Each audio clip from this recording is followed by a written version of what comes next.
I am from DPS Road, and my project is the Lockable Alarm. Now, before I explain my project, I would like to give a little backstory behind it. Let's imagine a very realistic situation. Frustrated and tired of the difficulties of life, you decide to go on a vacation.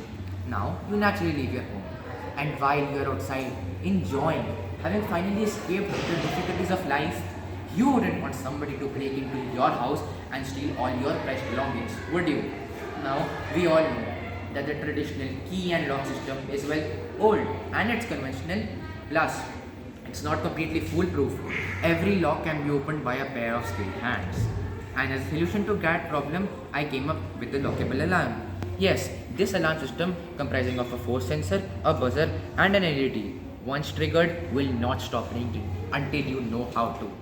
As soon as you set it up, that is, you give it power, this can snugly fit into the latch of your door, and the second the thief tries to open the door of your house, he will exert a force on the knob, and the second this force sensor experiences that force, it will create a lot of noise, and this noise, the intensity and everything can be controlled with a simple push button.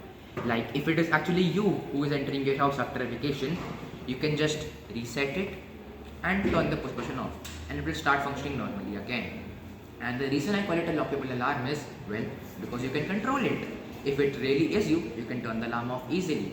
Now, the components that I've used are a force sensor, a buzzer to make the sound, a push button to control the buzzer, an LED to create light when the force sensor is triggered, and a pair of resistors, an Arduino Uno, and a 12 volt battery as a power supply.